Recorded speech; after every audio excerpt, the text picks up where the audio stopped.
दावत खिताब के लिए जिस शख्सियत को दावत दे रहा हूँ, आप सबसे गुजारिश है कि खड़े होकर तालियों की गूंज से उन्हें इस्तकबाल करें। पहले मैं 2-4 नारे लगाता हूँ, उसके बाद खड़े होकर आपने इस्तकबाल करना है। नाराए तकबीर, नाराए रिसालत, जनाब कासिम मजीद साहब। अब मैं दावत के लिए ला रहा हूँ जनाब नबीला अयूब साहिबा को, वो आकर स्टेज पर अपने ख्यालात का इज़हार करने। नबीला अयूब साहिबा।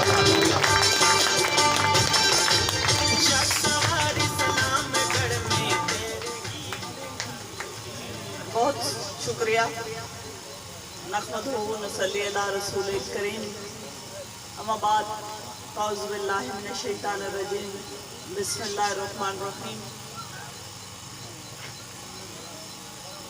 खुदा करे मेरी अर्ज़ पाक पे उतरे वो फसले गुल जिसे अंदेशाए ज़वाल न हो। यहाँ जो फूल खिला है खिला रहे सदा, यहाँ से खज़ां को गुजरने की मजाल न हो। काबिल सदाएहतराम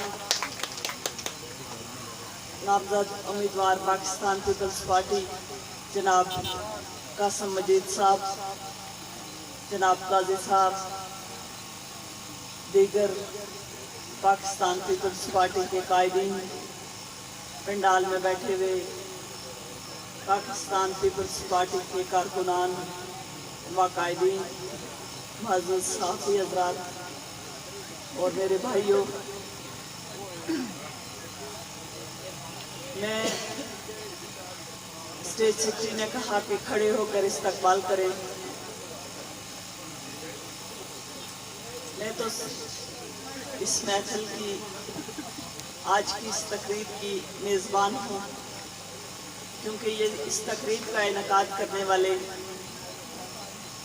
मेरे 2 बड़े भाई मोहम्मद मतलूब और मोहम्मद महबूब, इन्हें मैं अपने बड़े भाइयों की तरह कहें या अपने अंकल का रूप दें। मैं जब से चकसवारी में आई इन्हें अपने घर के फर्द की तरह पाया और आज बेहद खुश हूँ कि वो पाकिस्तान पीपल्स पार्टी में मेरे इस 3 रंग के झंडे में हमारे नज़रियात के साथ शामिल हुए। मैं उन्हें और पाकिस्तान पीपल्स पार्टी के चेयरमैन की तरफ से, पाकिस्तान पीपल्स पार्टी के नज़रिए के अमीन चौधरी अब्दुल मजीद साहब की तरफ से और पाकिस्तान पीपल्स पार्टी के नामज़द उम्मीदवार चौधरी कासिम मजीद साहब की तरफ से खुशामदीद कहती हूँ। और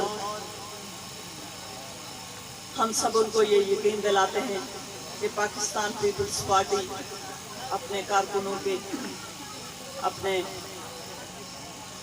अपने साथियों के नज़रियात के तहफ़्फ़ुज़ को यकीनी बनाएगी। इसके साथ साथ मैं आपसे गुजारिश करती चलूँ, चूँकि इंतखाबी मुहिम का ये जलसा है, तो सिर्फ कोशिश करूँगी कि इंतखाबी अमल तक ही अपनी बात को महदूद रखूँ। तो चौधरी अब्दुल मजीद साहब ने जुल्फ़िकार अली भुट्टो के वो जो फ़लसफ़ा है रोटी कपड़ा और मकान का, उसको लेके वो आगे चले। आपको छत भी मुहैया की, आपको बाइज़्ज़त रोज़गार भी दिया और आपको मकानियत भी जो वो भी दी। इसमें आपने उनका साथ दिया। आप 1985 से लेके उन्हें मुंतखब करते आ रहे हैं और कोई बात नहीं कि आज वो अलालत के बायस या चल फिर नहीं सकते, तो वो मीटिंग्स में हमारे साथ, तो उनका जानशीन कासिम मजीद और वो खुद भी सारी मुहिम में हमारे साथ साथ चलते हैं, हमारी रहनुमाई करते हैं, हमारी गलतियों पे हमें डांटते हैं और सारी रहनुमाई हम उनसे लेते हैं और आइंदा भी लेते रहेंगे। और इंशाल्लाह इलेक्शन के बाद वो दोबारा सेहतयाब होकर हमारे दरमियान उसी तरह चलेंगे। ऑपरेशन उनका होगा और वो दोबारा से आपके मसाइल हल करने के लिए उठ के खड़े होंगे और वो आपके शाना बशाना चलेंगे।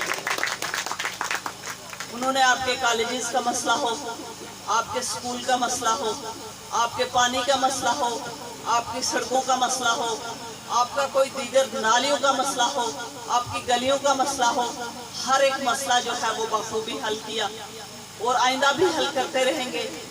इस वक्त जो नुमाइंदे हैं आपने देखा, आप उनके वीएन को देखें, बाकी लोगों के वीएन को देखें। क्या ये पीटीआई के जो कैंडिडेट इस वक्त कहते हैं कि हम तकदीर बदल देंगे, क्या उन्हें ये नहीं लगा था कि अगर चकसवारी से इलेक्शन लड़ना था, चकसवारी में वो रहते थे, तो ये वो हाउसिंग सोसाइटी जो उन्होंने मीरपुर के अंदर बनाई जिससे वो पैसा कमा रहे हैं, वो क्या वो चकसवारी के इन आवाम के लिए नहीं बना सकते थे? यहाँ रहने के लिए आपको घर मुहैया नहीं कर सकते थे? ये एक सोच है, ये एक सोच है कि अपने रहने वालों को, यहाँ के रहने वालों को वो फैसिलिटेशन अगर वो देना चाहते तो वो यहाँ नहीं दे सकते थे। क्या ये जो आज़ाद उम्मीदवार आज यहाँ मंसूबे तकसीम करते फिर रहे हैं, इलेक्शन के बाद ये आपको नज़र भी नहीं आएंगे? ये जो होटल उन्होंने वहाँ खोला है, यहाँ खोलते तो क्या यहाँ के बेरोजगार नौजवानों को रोजगार भी मिलता और उनका बिजनेस भी यहाँ पे एस्टेब्लिश होता, माशियत बाल होती, यहाँ पे एक नाम होता। तो ये सारी जो हैं, ये सारे इलेक्शन तक के वादे हैं। इलेक्शन के बाद उन्होंने आपको यहाँ नजर भी नहीं आना। नून लीग के कैंडिडेट भी इसी तरह, यही जो है बरसरे इक़्तिदार ज्यादातर नून लीग ही रही। पीपल्स पार्टी में यहाँ से तो आप चौधरी मजीद साहब को बना के भेजते रहे, लेकिन जो इस वक्त की जो मौजूदा दौर है वो नून लीग का था। उन्होंने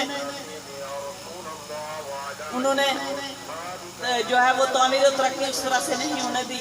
हमारे जो नौजवान उन्होंने भर्ती किए थे चौधरी मजीद साहब ने, वो भी उन्होंने फारग कर दिए और हमारे नौजवानों को उन्होंने बेयार मददगार, कोई भिंबर से जाके भर्ती किया, कोई मीरपुर से भर्ती किया। क्या यहाँ के लोग इस तरह से क्वालिफाइड नहीं थे?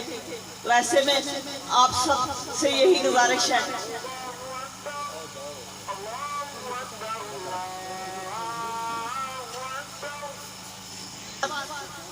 मैं इलाके की ख्वातीन से करना चाहती हूँ, वो ये है कि ख्वातीन जो हैं वो इस मुल्क की 52% आबादी पे मुश्तमिल हैं। मेरी ये बात आप अपने घरों में बैठी हुई ख्वातीन तक भी पहुँचाएंगे। आप अपनी बच्चियों को, अपनी जो बहनें हैं उन्हें आप नौकरी करने के लिए आज़ाद कश्मीर के किसी कोने में भी भेज सकते हैं। आप उन्हें शॉपिंग करने के लिए बाजार में भेजते हैं, लेकिन क्या उन्हें अपने नुमाइंदे चुनने का हक नहीं है? और वो नुमाइंदे मोहतरमा बेनज़ीर भुट्टो ने हमेशा वुमेन एम्पावरमेंट की बात की। उन्होंने हमेशा ख्वातीन को हकूक देने की बात की। जब वो बरसरे इक़्तिदार आई तो उन्होंने इस मुल्क के लिए उन्होंने वुमेन पुलिस स्टेशन कायम किए। पहली बार ख्वातीन को बरसरे रोजगार उन्होंने किया और लेडी हेल्थ विजिटर्स जो हैं पहली बार मोहतरमा बेनज़ीर भुट्टो के दौर में भर्ती हुई। और जब वो दुनिया से गई तो फिर उनके वीएन को लेके आसिफ अली ज़रदारी साहब ने बेनज़ीर इनकम सपोर्ट प्रोग्राम जो है वो शुरू किया और आज वो बेनज़ीर इनकम सपोर्ट प्रोग्राम की शक्ल में मोहतरमा हर घर में एक खातून को बाइज़्ज़त मकाम देने के लिए, उस खातून को जिसका कोई वाली वारिस नहीं है उसको वो बाइज़्ज़त मकाम देने के लिए हर घर में मौजूद हैं। तो मेरी उन ख्वातीन से भी, उन माओं से भी, उन बहनों से भी, उन बेटियों से भी गुजारिश है कि वो मोहतरमा के उस नामजद करदा उम्मीदवार को, मोहतरमा की जमात के उस नामजद करदा उम्मीदवार को वोट और सपोर्ट से नवाजें।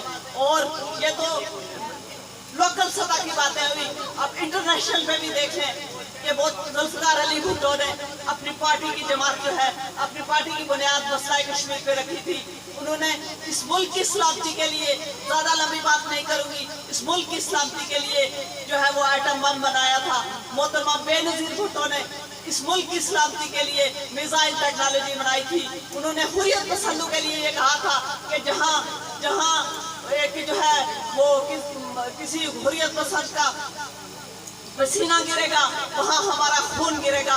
और बिलावल भुट्टो ने कहा था कि जब कश्मीर की खुसूसी हैसियत चेंज करने की कोशिश की तो वो ईद बनाने हमारे साथ आया और उसने ये नारा भी लगाया कि हमारा नारा सब पे भारी राय शुमारी। और वो ये कहता है कि लवांगे सारा कश्मीर लवांगे। और अब जब तकसीम कश्मीर की साजिश उरूज पे है और मकबूजा कश्मीर के मेरे उन बहन भाइयों पे जुल्म सितम के पहाड़ डाले जा रहे हैं, तो ऐसी सूरत में एक ही जमात है और वो है पाकिस्तान पीपल्स पार्टी। तो मेरी आप सब लोगों से ये गुजारिश है कि आप 25 जुलाई को आप तीर के निशान पे और सुबह सवेरे उठेंगे और तीर के निशान पे जो है वो वोट देके पाकिस्तान पीपल्स पार्टी के कारकुन जहां भी होंगे उसे वोट और सपोर्ट देके कामयाब करेंगे, तभी कश्मीर आजाद होगा। और यहाँ से कासिम मजीद को भारी अक्सरियत में कामयाब कराएंगे। तो पार्टी जो है वो आपके लिए और चौधरी मजीद साहब आपके लिए, कासिम मजीद आपके हकूक की जंग लड़ सकेंगे। मैं इसी पे इजाजत चाहती हूँ। वमा अलैना इल्ला अल बलागुल मुबीन।